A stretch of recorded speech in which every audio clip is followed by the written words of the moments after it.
ध्यान देना, आप में से जो जो इस पॉइंट को एग्री करता है, कुछ ऐड ऑन करना चाहता है, एग्री नहीं करता है, बिंदास आप चैट बॉक्स में कमेंट करते रहिएगा, ठीक है। चलिए, तो पीपल एक बहुत मेजर क्वेश्चन दिमाग में आता है जैसे ही हम सीएमए फाउंडेशन क्लियर करते हैं या फॉर व्हाट्सएवर रीजंस कहीं तो ये क्वेरी आती ही है दिमाग में अपने अपने, भले हम पूछते नहीं है किसी को कि सर पहले मैंने ग्रुप 1 देना चाहिए या मैंने ग्रुप 2 देना चाहिए, ठीक है। ये क्वेश्चन के ऊपर मैं थोड़ा सा बात कर रहा हूं, ध्यान से सुनिएगा। डिस्क्लेमर पहले देता हूं, ये मेरा ओपिनियन है, जो मैंने फीडबैक स्टूडेंट्स का देखा है, लिया है, मतलब उनसे वो जो बोलते हैं वो भी समझा है ये करने के बाद, और जो मैं देखता हूं कि उनका रिजल्ट क्या आता है उस डिसीजन के बाद, वो भी देखते हुए। पिछले आप ऐसा पकड़ सकते हो 7 साल से जो मैं पढ़ा रहा हूं उसमें भी ये देखा हुआ है, उसके पहले जब 3-4 साल मैं खुद स्टूडेंट था तब भी मैंने ये चीज देखी हुई है, और ये सीए में दोनों के अंदर में है, ठीक है। देखिए, जब मैं ग्रुप 1 और ग्रुप 2 की बात करता हूं, ग्रुप 1 के अंदर में सीक्वेंस नहीं बता रहा हूं बट इन शॉर्ट बता रहा हूं, लॉ है, ठीक है, फाइनेंशियल अकाउंट्स है सर, डीटीआईडीटी है सर, मतलब टैक्स हो गया आपका, कॉस्टिंग है सर इसके बाद, ठीक है ना। ये 4 सब्जेक्ट है, मैं कहीं गलत होता हूं तो प्लीज मुझे करेक्ट करिएगा। अगर मैं ग्रुप 2 की बात करता हूं सर, तो वी स्टार्ट विद ओएमएसएम सर, उसके बाद एफएम है सर, उसके बाद मैनेजमेंट अकाउंटिंग है जो कॉस्टिंग का ही एडवांस पार्ट हो गया सर, और उसके बाद सर यहां पे कॉर्पोरेट अकाउंट्स एंड ऑडिट है सर, ठीक है। ऐसे आपके 8 पेपर है। काफी लोगों के दिमाग में ये मिसकंसेप्शन है, मैं लिटरली मिसकंसेप्शन वर्ड यूज कर रहा हूं कि सर देखिए कहने को 8 सब्जेक्ट है, अब 2 ग्रुप बनाने हैं तो 4 इसमें डाल दिए, 4 इसमें डाल दिए। अगर ऐसी बात होती तो सर ये सब्जेक्ट यहां भी तो हो सकते और ये सब्जेक्ट यहां भी हो सकते, ऐसा नहीं हुआ, ऐसा नहीं हुआ, ठीक है। दूसरी बात, अगर आप पेपर वाइज देखते हो, नाम करके एक एक करके 2-2 करके, तो 1 2 3 4 फाउंडेशन में चला गया आपका, paper 1 paper 2 paper 3 paper 4 foundation, फिर यहां पेपर 5 6 7 8 सीक्वेंस अलग होगा तो वो छोड़ दीजिए, पेपर 9 10 11 12, तो एक सीक्वेंस दिया गया है पेपर्स को। मैं ये इरेज ही कर देता हूं क्योंकि मुझे जो कहना था मैंने कह दिया, नहीं तो आप बोलोगे सर ये सीक्वेंस गलत लिखा है, वो मुझे नहीं पता कौन से नंबर पे क्या पेपर आता है, ठीक है। सो कहने का सिंपल मतलब है यार, कुछ लॉजिक लगा करके ये सिलेबस बनाया हुआ है। एग्जैक्टली सेम चीज मैं आपको बताऊं, कोई सीएमए फाइनल का बंदा अगर यहां है, ये सेम चीज फाइनल में भी है, फाइनल में वापस ग्रुप 1 है जिसको ग्रुप 3 बोलते हैं, और ग्रुप 4 है, एग्जैक्ट सेम कॉन्सेप्ट वहां भी है, ठीक है। पहले तो मेरी बात ध्यान से सुनिएगा, आपको जो ये ऑप्शन है ना कि ग्रुप 1 दे सकते हैं या ग्रुप 2 दे सकते हैं, अगर कोई एक ग्रुप देना है, ये ऑप्शन अभी अभी इस दुनिया में आया है, अभी अभी मतलब पिछले 8 साल 7 साल से ऐसे आया हुआ है। ये ऑप्शन हमारे टाइम पे तो एज अ स्टूडेंट कभी नहीं था, ना सीए में, ना सीए के अंदर, ना सीएमए के अंदर में, राइट। सिंपल सी बात है यार, आप क्या करो, पहले ग्रुप 1 दो, उसके बाद आप ग्रुप 2 दो। आप ऐसा पकड़ो ना यार इसको कि ये आपका 5th स्टैंडर्ड है और ये आपका 6th स्टैंडर्ड है, आप पहले 6th के अंदर जाओगे फिर 5th के अंदर आओगे, ऐसा होता है क्या? नहीं होता है, ठीक है। तो ये तो मेरा मतलब एक्सप्लेनेशन नहीं, तो एक बेसिक फैक्ट हो गया।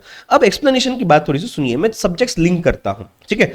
लॉ का सब्जेक्ट सर कहीं ना कहीं आपको काम आएगा ऑडिट के लिए, सर टैक्स का सब्जेक्ट कहीं ना कहीं काम आएगा ऑडिट के लिए, ठीक है। अकाउंट्स का सब्जेक्ट कहीं ना कहीं काम आने वाला है आपको अकाउंट्स के लिए, और अकाउंट्स का सब्जेक्ट कहीं ना कहीं आपको एफएम के अंदर भी काम आएगा। डीटीआईडीटी जो है ऑडिट के अलावा ऐसा देखा जाए तो ज्यादा कहीं काम का नहीं है, ये इंडिपेंडेंट सब्जेक्ट है, आप बोल सकते हो, जिन्होंने पढ़ा हुआ है आप एग्री करेंगे। कॉस्टिंग के बिना ना ओएमएसएम पॉसिबल है, कॉस्टिंग के बिना ना एमए पॉसिबल है, तो लिंक्ड है चीजें सर, ठीक है। आप अगर ये पढ़ के आकर के ये पढ़ते हो तो आपकी आंखें खुलेगी कि यार बहुत सारी चीजें जो है जो यहां नहीं समझने आ रही थी, डिफिकल्ट लग रहा था, सिर्फ इसलिए मुझे लगता था सर मुझे नहीं आता या मुझे मेरे टीचर को नहीं आता पढ़ाने, बट ऐसी बात तो थी नहीं सर, यहां तो वो सब चीजें कवर्ड थी, राइट। बट मैंने तो ये पहले दिया ही नहीं, मैंने तो ये कर लिया, ठीक है जी, ओके डन। दूसरी इंपॉर्टेंट बात सर, यहां पे ऐसा कुछ होता होगा ना कि सर बेसिक्स, वो बेसिक्स में पहले कर लूं और फिर मैं ग्रुप 2 दे देता हूं पहले। अच्छा, मेरा तो क्वेश्चन ये है कि ग्रुप 2 पहले क्यों देना? तो स्टूडेंट 2-3 चीजें लेके आता है, जैसे कि सर पहली चीज, ग्रुप 2 जो है ना सर, ये लेस वॉल्यूम है, मतलब लेंदी नहीं है, ज्यादा छोटा सा है कंपेयर टू ग्रुप 1, ठीक है तो बड़ा, but compare to group 1 sir छोटा है, ठीक है सर। दूसरी बात, सुना है ये इजी है, मतलब इजी तो ऐसे उल्टा लिखना पड़ेगा ना, इजी है, राइट, ज्यादा इजी है सर। सुना है कि यहां पे जो मार्क्स मिलते हैं सर ज्यादा मिलता है सर, यहां जो पासिंग परसेंटेज है सर ज्यादा मिलता है। आपने जो सुना है मैं बिल्कुल एग्री करता, बट आप उसके पीछे का रीजन थोड़ा सा समझने की कोशिश करिए ना यार, कि ये ऐसा क्यों लगता है, ये ऐसा क्यों लगता है, ठीक है। देखिए पहले तो बात को समझिएगा, जब पेजेस ज्यादा होते हैं ना, इसका मतलब ये नहीं है कि वो चीज बहुत ज्यादा वॉल्यूम में है। आप फाउंडेशन के बाद पहली बार, मतलब एक्चुअल में फाउंडेशन तो बस एंट्रेंस था यार, आप पहली बार प्रोफेशनल कोर्स का पेपर पढ़ रहे हो, एग्जाम के लिए प्रिपेयर कर रहे हो, सिलेबस पढ़ रहे हो, तो आपको जाहिर सी बात है, अब देखो यार आप कोचिंग वगैरह ले रहे हो, ठीक है, वो हमने हमारा होमवर्क करके आपको पढ़ाया, ठीक है, एग्रीड। बट यहां पे बहुत सारी चीज अगर आप सेल्फ स्टडी करोगे ना, आपको रियलाइज होगा मॉड्यूल में पढ़ पढ़ के कि यार वो प्रॉपर एक्सप्लेन कर रहे हैं डिटेल में, तो यहां डिटेल एक्सप्लेनेशन बहुत ज्यादा है। That is one of the reasons कि यार ये वास्ट बहुत ज्यादा है in terms of number of pages, number of chapters etcetera. ठीक है सर, डीटीआईडीटी के बारे में भी आप यही कमेंट करोगे, आप गलत हो। मैं बिल्कुल गलत नहीं बोल रहा हूं, मैं बोलता हूं आपको डीटीआईडीटी डबल सब्जेक्ट है। मतलब आप ऐसा मान लीजिए लॉ, अकाउंट्स, कॉस्टिंग ये एक एक सब्जेक्ट है ना, तो डीटी एक सब्जेक्ट है, आईडीटी एक नहीं बोल सकते, बट हाँ मतलब ये दोनों मिला के 1.5 सब्जेक्ट हो गया। तो मैं डीटीआईडीटी में एग्री करता हूं 100%। ठीक है, तो सर आप बोल रहे हो कि वॉल्यूम नहीं है, ठीक है चलो मान लेते 2 मिनट। सर इजी, देखिए ये अगर आप पहले देते हो तो आपको ये इजी जाएगा, आप अगर ये पहले देते हो तो आपको ये इजी जाएगा, बिकॉज आप एक लेवल ऊपर आ चुके हो ना, आप थोड़े से मैच्योर हो चुके हो, आपको आइडिया आ चुकी है। तो सर इसका परसेंटेज, इसके मार्क्स और ये इजी होना तो मतलब जायज बात है ना यार, राइट? अच्छा मुझे एक बात बताओ, अगर मैं आपको बोलता हूं as a mentor, as a teacher कि चलो यार इसको पहले देते हैं, इंटर में भी या चलो फाइनल में भी ग्रुप 2 जो होता है यानी कि ग्रुप 4 ये पहले देते हैं, सब बच्चे ये करने लगे ना, सर इसका रिजल्ट बढ़ जाएगा, इसका रिजल्ट कम हो जाएगा। क्यों? क्योंकि पहले आप ये पढ़ रहे हो, इसमें स्ट्रगल कर रहे हो, समझ ले रहे हो, गलतियां कर ली, सीख लिया, सीखने बाद इसको कर रहे हो। तो जो भी चीज हम सीखने बाद करते हैं अच्छे से परफेक्शन के साथ, उसमें मार्क्स ज्यादा आते हैं, उसमें पास होने की परसेंटेज बढ़ जाती है, राइट? तो ये सिंपल सी बात है बेटा। मेरे ख्याल से अगर इसको कॉमन सेंस के थ्रू भी देखा जाए ना, तो हम इसको इजीली लिंक कर सकते हैं। और मैं आपको ऐसा नहीं बोल रहा हूं आप ग्रुप 2 मत करो पहले, आप ग्रुप 1 मत करो पहले, मैं सिर्फ आपको मेरा ओपिनियन दे रहा हूं जो मैं मानता हूं काफी अच्छे तरीके से आपके लिए सेटिस्फैक्शन के साथ समझने आएगा आपको। ठीक है, चलिए तो ये तो बात हो गई यहां की। अब सर फिर ठीक है एग्रीड, चलो मान लेते हैं सर आप जो बोल रहे हो सब करेक्ट, मैं आपसे आर्ग्यू नहीं करना चाहता, सर आप जो बोल रहे हो सब करेक्ट। बट सर मैंने अभी सीएमए फाउंडेशन, सर मेरा रिजल्ट आ गया जुलाई में, मुझे एग्जाम एक ग्रुप का मैं दिसंबर 24 में दे सकता हूं। आपको वापस से बोल रहा हूं, पहले ये ऑप्शन था ही नहीं, पहले there was a compulsory break of 9 month sir CMA के अंदर में। सीए के अंदर में तो ये गैप 2-3 साल पहले भी था, अभी न्यूज स्कीम आया था ना सीए का, चार्टर्ड अकाउंटेंट का, वहां पे इस गैप को मतलब वैसे आपको एक ग्रुप देना है वगैरह उसके हिसाब से अलाउ कर दिया गया है। सीएमए के अंदर में तो ये गैप काफी पहले निकाल दिया था, बट काफी मतलब 7-8-9 साल पहले। उसके पहले आपको कंपलसरी 9 मंथ्स का गैप लेना ही था, जो कि एक प्रॉपर प्रोटोकॉल था, बिकॉज उनको भी ये चीज पता है कि अगर ये 9 मंथ्स का गैप नहीं दिया, 4 महीने बोल दिए, तो हर बच्चा ग्रुप 2 बोलेगा फिर, क्योंकि वॉल्यूम कम है, ये कम है, वो कम है। अब जैसे कि एक और एग्जाम्पल देता हूं आपको, यहां पे कोई नया कंसेप्ट आ गया जो फाउंडेशन में नहीं था, उसको डिटेल में समझाना है, यहां वो कंसेप्ट रिपीट हो रहा है, तो यहां पे बस मेंशन करना है, तो यहां पे 2 पेज लग गए, यहां पे 1 लाइन लग गई।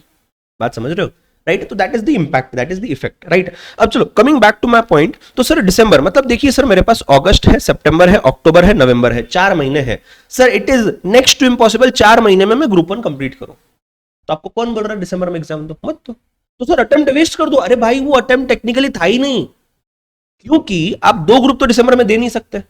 सर मैंने इंटर की पढ़ाई ना सर मई के महीने में चालू कर दी थी सर, फाउंडेशन में बहुत भारी हूं, बहुत होशियार हूं, आता है मुझे, मैंने इंटर की पढ़ाई पहले ही चालू कर दी। ठीक है ना बेटा, कोई दिक्कत नहीं, आप फिर भी दिसंबर में दोनों ग्रुप नहीं दे सकते, आपको दोनों ग्रुप के लिए जून 25 के लिए वेट करना ही पड़ेगा। तो मेरी कहने का मतलब समझिए, मैं जो बोल रहा हूं आपको जून में जाना ही जाना है, बिना जून के आप इंटर क्लियर ही नहीं कर पाओगे। अब ये आपके ऊपर है, आपको रैंक चाहिए तो आप दोनों ग्रुप जून में दो।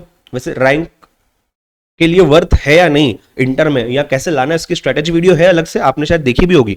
बट आप सोचिए थोड़ा सा कि जून में मुझे जब जाना ही जाना है, तो मैं फिर ये दिसंबर के चक्कर में 2 साल क्यों वेस्ट करूं?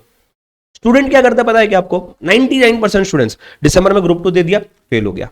ग्रुप 1 की पढ़ाई अच्छे से हुई नहीं, क्योंकि मैं तो ग्रुप 2 के टेंशन में हूं, फिर जून में भी एग्जाम नहीं दिया, फिर जून में फिर से ग्रुप 2 दिया, फिर से फेल हो गया। ऐसे ना 1-2 साल कहां चले जाते हैं पता ही नहीं चलता, और ये 1-2 साल ना बहुत इंपॉर्टेंट होते हैं। देखिए मैं एक सिंपल बात बोलता हूं, आप जिस एज पे आज हो ना, उस पर पढ़ाई करना बहुत आसान है। आप जब मेरे एज के हो जाओगे ना, मतलब मैं ऐसा नहीं बोल रहा हूं कि मैं पूरा दिन क्लासेस वगैरह में बिजी हूं इसलिए, बट एक यार एक फिजिकली मेंटली जो हम बोलते हैं ना, वो नहीं उतना होता। मैं दिन भर 12 घंटे बैठ के पढ़ नहीं सकता, मैं पढ़ा सकता हूं 12 घंटे, काम कर सकता हूं, बट मैं खुद पढ़ने बैठूं ना, मैं नहीं पढ़ पाऊंगा। अब बात समझिएगा, ठीक है? सो आप ये समझिए कि जो इंपॉर्टेंट ईयर है ना 2 साल 3 साल, वो मैं वेस्ट कर रहा हूं इस लूप होल में, जस्ट बिकॉज मुझे समझने नहीं आया, या मुझे किसी ने कंफ्यूज किया, भले वो दोस्त हो, रिलेटिव हो, फ्रेंड हो, कोई भी हो, आई डोंट नो। ठीक है, तो उन्होंने मुझे कंफ्यूज किया, तो मैंने सर क्या कर लिया, ग्रुप 2 पहले दे दिया। बट यार अपन अपनी लाइफ को नुकसान कर रहे हैं ना यार, और जो 2-3 साल मेहनत वाले हैं वो अपन वेस्ट कर दे रहे हैं कंफ्यूजन में। फिर जब लिंक क्लियर होती है कि ये गलती हुई थी, इसको ऐसे क्लियर किया जाए, तब फिर इच्छा नहीं होती पढ़ने की, राइट? और इच्छा ये मार देता है पूरी, क्योंकि इसमें बहुत सारी ऐसी चीजें हैं जो हमें रियलाइज करवाएंगे सीए में हमारे लिए बना ही नहीं था। This is fact, this is fact. मैं मेरे मन से कुछ नहीं बोल रहा हूं, सब होते हुए देखा है इतने सालों में, उस बेसिस पे बोल रहा हूं, उस एक्सपीरियंस के बेसिस पे बोल रहा हूं, ठीक है। सो मेरा सजेशन आपको ये होगा, अगर आपको कॉम्प्रोमाइज करना है कि सर मुझे दिसंबर में एग्जाम देना है, तो मैं कॉम्प्रोमाइज करता हूं, मैं ग्रुप 2 पहले देता हूं, ग्रुप 1 बाद में दूंगा, क्योंकि समय कम है। मैं आपको कहूंगा ये गलत कॉम्प्रोमाइज है, आप कॉम्प्रोमाइज करिए, मैं बिल्कुल आपके साथ हूं। कॉम्पिटेटिव वर्ल्ड है, कहीं ना कहीं कुछ कॉम्प्रोमाइज करना है, करो, कोई दिक्कत नहीं है। आप ऐसा करो, आप फेस टू फेस या ऑनलाइन लाइव क्लास मत लो, आप रिकॉर्डिंग क्लास लो। सर रिकॉर्डिंग में लॉ, अकाउंट्स, कॉस्टिंग, सर 2.5 से 3 महीने के अंदर कोई डिसिप्लिन बच्चा हो ना, परफेक्शन के साथ कंप्लीट हो सकता है, ईमानदारी से। डीटी में अननेसेसरी फॉल्स होप्स नहीं दूंगा, डीटी कट टू कट खत्म होगा, 3-3.5 चलेगा, 3-3.5 महीने चलेगा आईडीटी आईडीटी, और किसी को वो नहीं जमाना वो 4 महीने भी चलेगा। मैं फॉल्स होप नहीं देता हूं आपको, ठीक है, बट ये तीनों तो 100% कंप्लीट होना है। तो सर फेस टू फेस में क्यों नहीं होने हैं? रिकॉर्डिंग तो फेस टू फेस या ऑनलाइन लाइव में होती है ना। आप सिर्फ इतनी बात समझिएगा, ऑल ओवर इंडिया, पुणे रहो, मुंबई रहो, कोलकाता रहो, कोई भी सिटी हो, कोई भी स्टेट हो, ऑल ओवर इंडिया सर अभी अगले 15-20 दिनों से जो फेस्टिवल्स चालू हो जाएंगे, कुछ ना कुछ रहने वाला है आपके एग्जाम तक, सीधी बात है। तो ये जब तक नया साल नहीं आता, नेक्स्ट ईयर मकर संक्रांति, तब तक कोई ना कोई फेस्टिवल अभी चालू है। जन्माष्टमी हो गया, गणपति आ गए, नवरात्रि हो गया, ये हो गया, वो हो गया, अलग अलग कम्युनिटीज, अलग अलग कास्ट के लोग, अलग अलग रीजन के लोग अलग अलग फेस्टिवल्स मनाएंगे यहाँ पे। आपका पढ़ाई प्रॉपरली नहीं हो पाएगा सर, क्लासेस प्रॉपरली नहीं हो पाते हैं। मैं मेरी बात करता हूं ना सर, जो बैच मेरी फरवरी के अंदर स्टार्ट होती है और मई के अंदर खत्म होती है सर, इसमें बिल्कुल छुट्टियां नहीं होती है, बहुत अच्छे से पढ़ाई होती है। मैं मेरी छुट्टी की नहीं, स्टूडेंट भी जो आता है ना उसके भी छुट्टी की बात कर रहा हूं। बट जो बैच अभी अभी मेरी ओएमएसएम की बैच चालू है, ये बैच जो जुलाई से चलने वाली है, ये सितंबर का टारगेट है। कन्फर्म सर 2-5 दिन बैच लेट होती है, तो मेरी तरफ से बच्चे उसमें लेक्चर मिस आउट करते हैं, वो अलग। प्लस एडमिशन का सीजन है सर, कोई बीकॉम कर रहा है, एमकॉम कर रहा है, तो एडमिशन का चक्कर, ये चक्कर, वो चक्कर, उसमें भी समय जाता है। प्लीज ट्राई टू अंडरस्टैंड, आप सही पॉइंट ऑफ टाइम पे नहीं हो ग्रुप 1 को फेस टू फेस या ऑनलाइन लाइव करने में। अगर आपको करना है, मैं तो 100% बोलता हूं सर रिकॉर्डिंग की जगह फेस टू फेस करना चाहिए। बट फिर कैसे करो आप ये करो, आप इसको खत्म कर लो, जनवरी में या दिसंबर में आप ग्रुप 2 चालू कर दो sir, face to face online live recording जो भी करना चाहो। और उसके बाद आप क्या कर सकते हो सर, उसके बाद आप जून में दोनों का अटेम्प्ट ग्रुप दे दो, या ठीक है ना, एक ग्रुप जून में दे दो, एक ग्रुप उसके आगे के दिसंबर में दे दो। बट वो अच्छे से दो कि एक बार में निकल जाए, 2 बार 3 बार 10 बार उसमें नहीं फंसे रहना है, ठीक है। So that was my suggestion, आपको ठीक लगे आप फॉलो कर सकते हो, आप स्प्रेड कर सकते हो, आपकी इच्छा।